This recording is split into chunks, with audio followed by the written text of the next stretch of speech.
cyane ngiye gusenga isengesho bibaza ko rishobora kudufasha kubona ibindi byiza.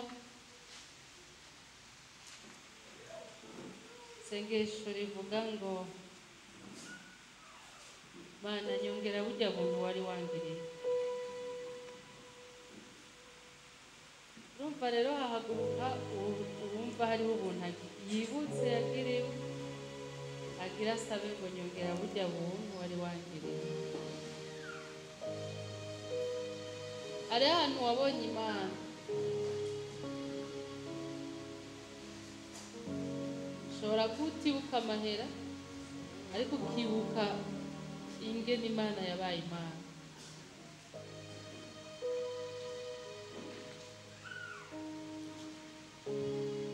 Nitwaronka akaryo tuzovyagura ariko n'ubundi twariko turabwirwa amajambo akomeye.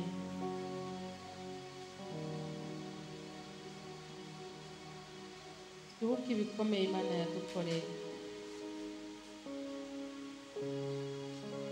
Twibuke ko ari iryo Mana nyene itahindutse. Twishimire burya buntu yatugiriye.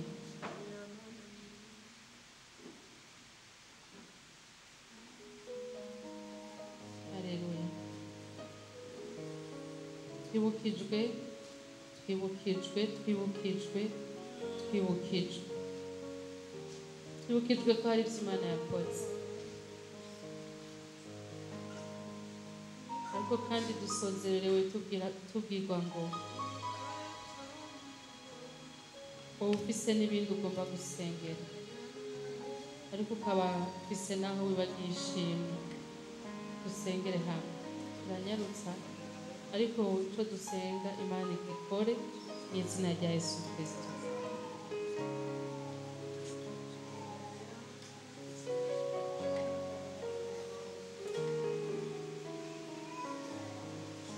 Mwami Data wa twese,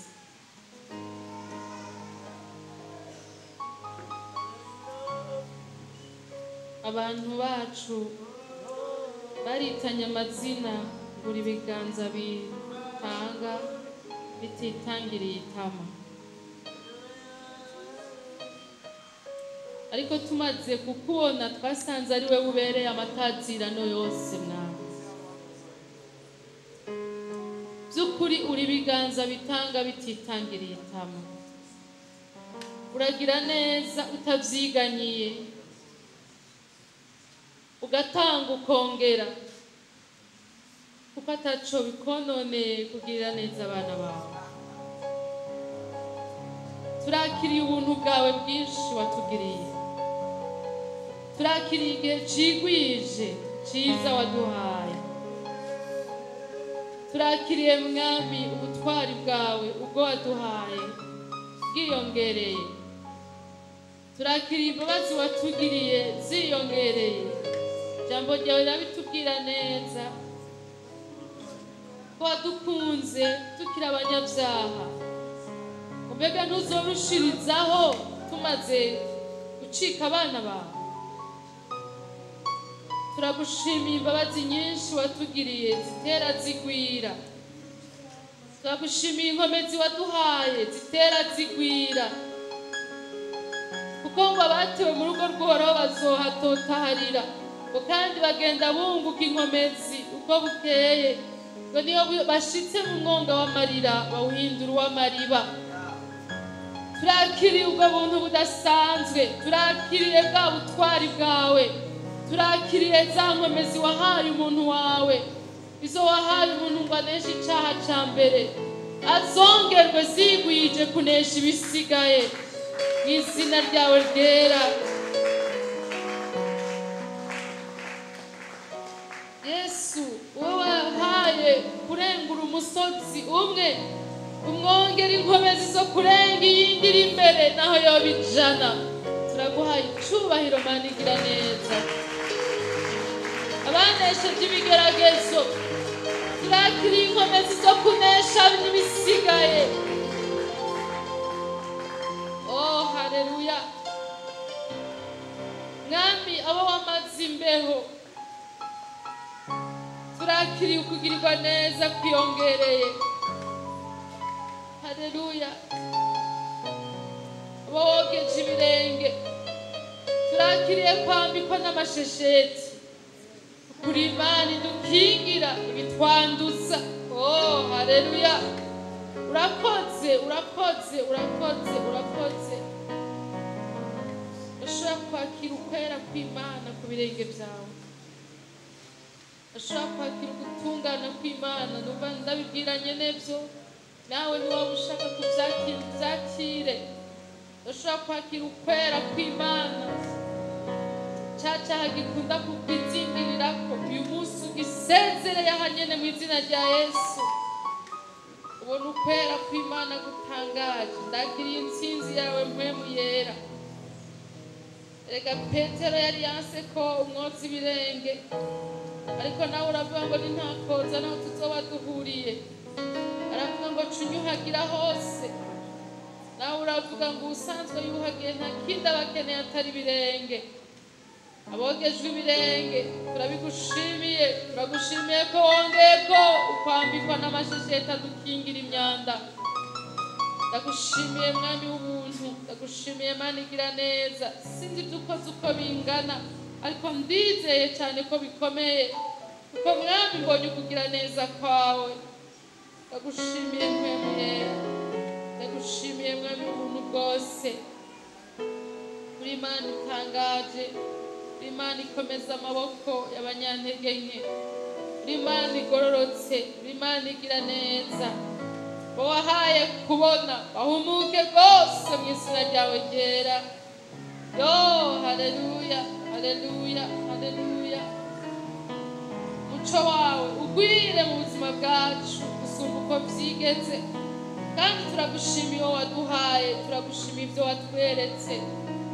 Icyubahiro cyawe cyamamare. Turakiriye mwami umwaka utangaje, umuco ugwiriye. Turakiriye umwaka wo kugororoka gusumba uko byigeze. Turakwizigiye mwami, urakoze. Abo wagaburiye turakiriye kugaburirwa irigira kabiri, turakiriye kugaburirwa irigira gatatu.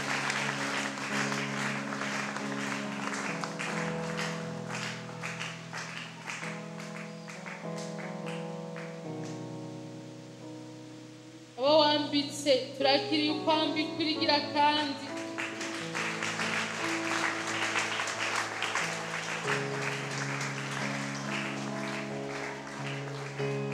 Wakijije ingwara turakiriye kuzirindwa.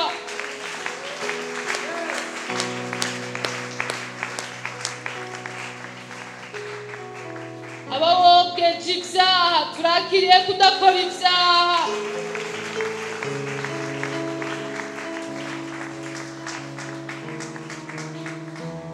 Abawahaye ishati turakiriye amajire n'amakositume.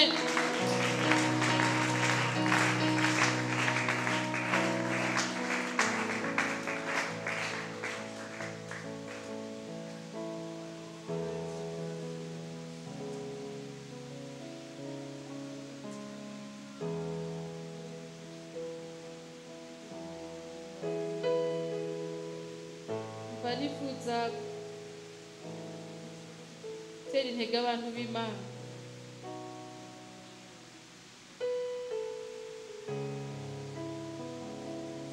Niwemere, wizere ko turiko duhura n'Imana yongera abantu.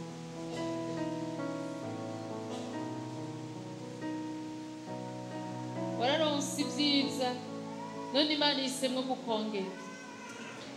Nezererwa kubyakira.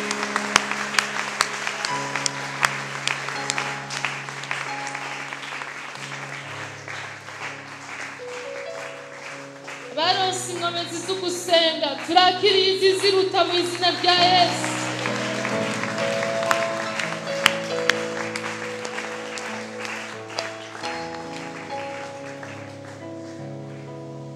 Aho wagejeje Imana igomba kuhakwegeza kw'imbere, kuko ari Imana y'iterambere. Ni Imana idutwara ituvana mu bwiza itujana mu bundi. Wakira ibihe birushirijeho kuba byiza.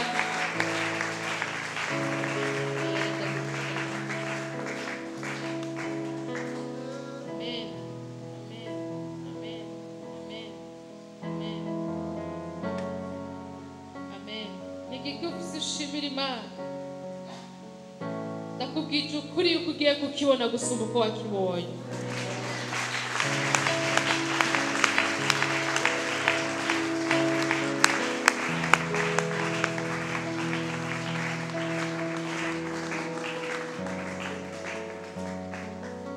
Gatoya tuvugane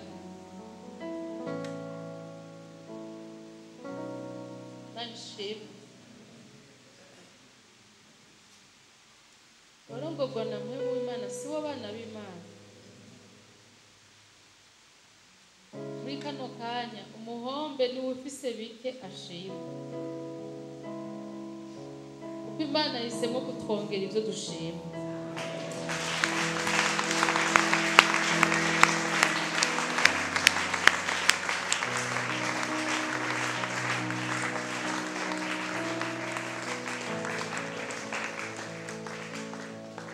Gushima cyane ntibivana nuko ari we wubatse ama etage menshi.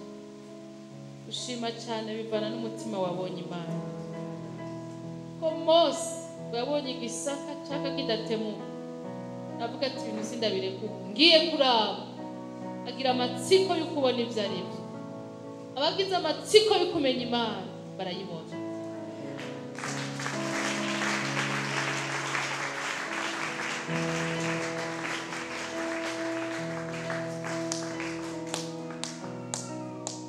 Ashobora guhabwa ibi bintu bibiri bisa kandi bingana z'ubwoko bumwe, ariko umwe akabona Imana muri ico kintu uwundi ntayibone. Abantu benshi bahembwe ariko batigeze babona Imana mu mushahara. Ndagutumiye kubona Imana mu byo yagukoreye.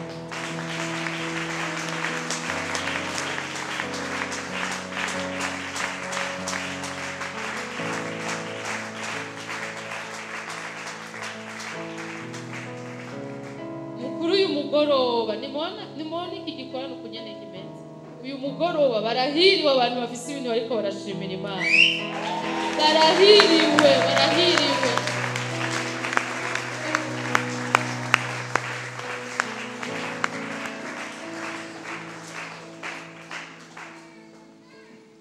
Haleluya. Imana yavuze irabikora. Je ndabikubwije ukuri ntushobora kuronka imbere y'Imana. Urahiriwe umuntu uri kurashima Imana.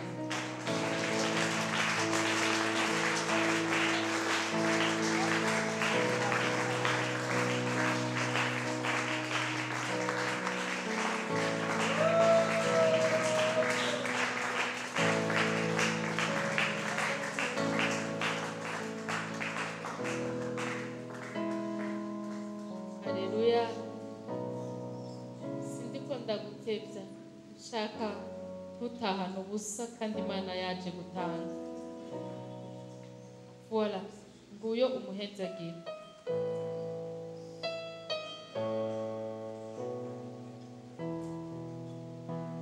Bibaza uyu munsi ko rishobora gushirwa mu ngiro ngo abafise barongererezwa.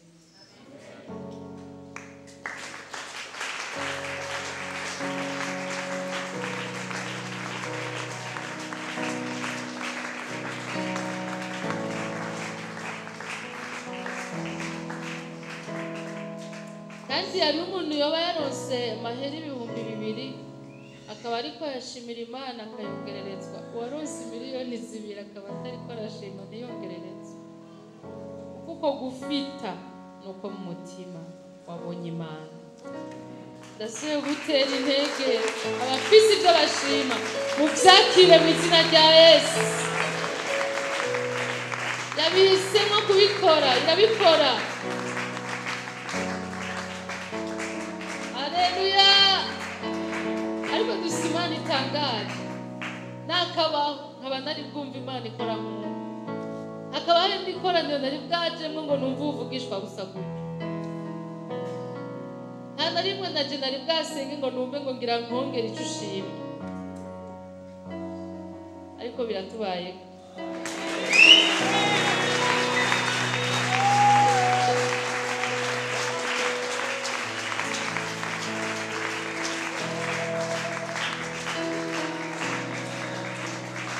Yandi majambo kijya kintu uri kurashima kimeze nk'aho umwemu yarakuguruye amaso ngo akwereke icyo aguhaye.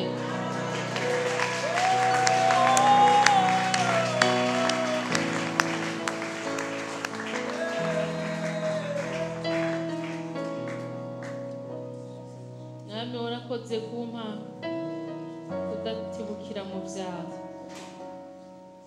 kama no kubyanga, kandi warakoze kungabira amahoro, warakoze kumpa umunezero, warakoze kumpa inkomezi, warakoze kumfasha, warakoze kumbabarira, warakoze kunkomeza, warakoze Mwana, warakoze kungirira neza, warakoze kungira uwawe, warakoze kumfasha nkerekera aho ugomba, warakoze kumvugisha ibikwiye ndabyibuka, warakoze kunyumvisha ijwi ryawe, warakoze none ndanezerewe ndagukiwe kuko Mwami uhisemo kurenza aho wagejeje. Ndagushimiye Mwami, ndagushimiye twe n'ishengero ryawe ugiriye neza, ndagushimiye kubikoze muri uyu mugoroba, ndagushimiye.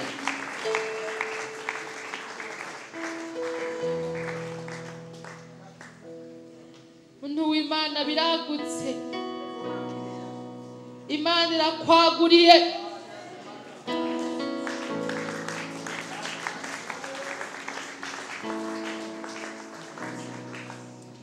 Ndagushimiye Mwana, ndagushimiye inzira waciye, ndagushimiye ubuntu wagize, ndagushimiye neza watanze, ndagushimiye imbabazi wagize, ndagushimiye urukundo werekanye, ndagushimiye Mwana, ndagushimiye intambara wanesheje, ndagushimiye Yesu ubuzigamyi bwawe, ndagushimiye Mwami ugutabara n'ugukiza, ndagushimiye Mwami, ndagushimiye ubushobozi bwawe bwakoreye muri twebwe, ndagushimiye amavi yacu yagupfukamiye, ndagushimiye izina ryawe ryashyizwe hejuru, ndagushimiye mwizigirwa, ndagushimiye mpabwa icyubahiro.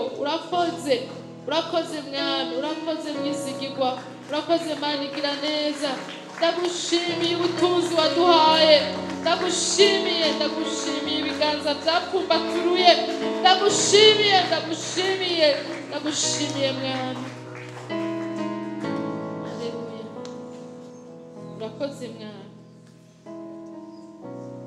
urakoze Yesu, urakoze Mwami, urakoze mwizigirwa. Ni mu izina ryawe ngera Yesu dusenze twizeye.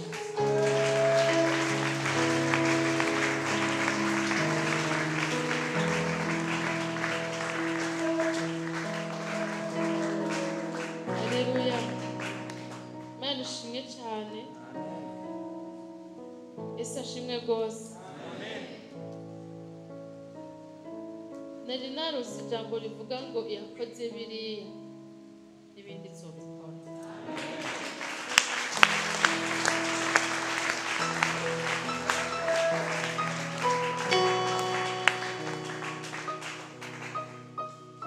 Imana ishimwe. Biri mu majambo atangaje kuri jewe ariko birumvikana kubera Imana ibiduha kubyumva ngo Imana iragomba ko twizezwa n'ibyo yamaze gukora n'ubu ko hari muri sanse yo kubakebura, kandi uyu munsi jewe naryumvise mu buryo buvuga ngo none ntiwabonye ibya mbere nakoze. Amen, haleluya. None ntiwabonye ubwa mbere uko byagenze. Irindi jambo riri muri Bibiliya naryo nirivuga ngo mbega aho nagakoreye ibitangaza bingaho muri mwebwe ni muri abo hamunyizera. Irindi jambo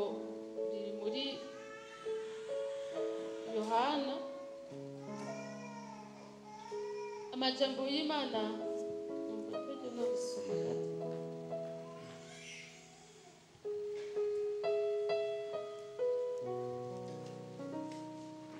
Ufite jewe nahaswe kwitamwo umuriro wanje ngo nze gusaba uruhusha mvuge,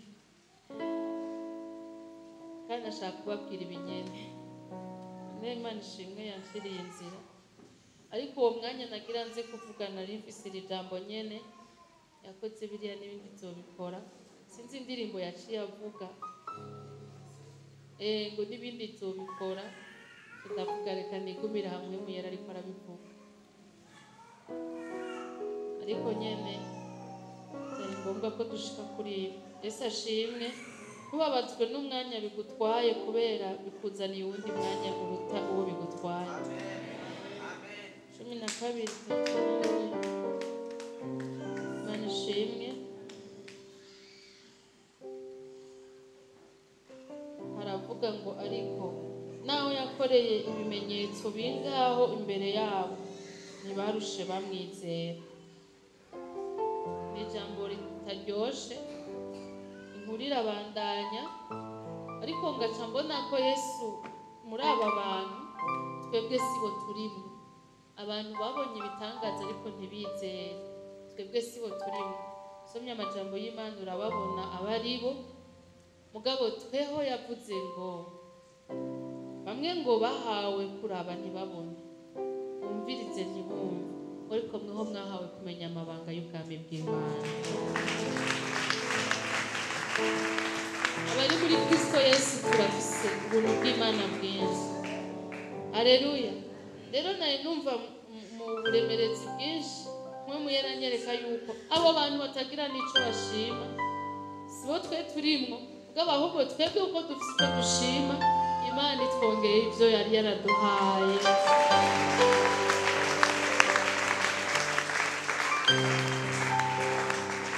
Amen. Yesu ashimwe. Ubundi hano niho bitangarire, murazi ko Imana yikorera uko ishatse, sibyo? N'indogoba yaravutse. Ubundi hano nabonye hari ahantu narindi hari nk'imetero nk'imwe kuri imwe, hanyuma niciye nibuka ko mu bintu by'amamashini hari ahantu bikorwa ugaca ufata nko mu isonga rimwe ugaca ubyagura. Murabona kujya kuntu mwagura amafoto, ndabona rubaye urutongo runini. Mwabonye ingene naciye ngenda directement ko Imana inyaguriye nkabyatura. Rero niba yari ni metero imwe waronse umwaka uheze, niwakire nyinshi muri uno mwaka.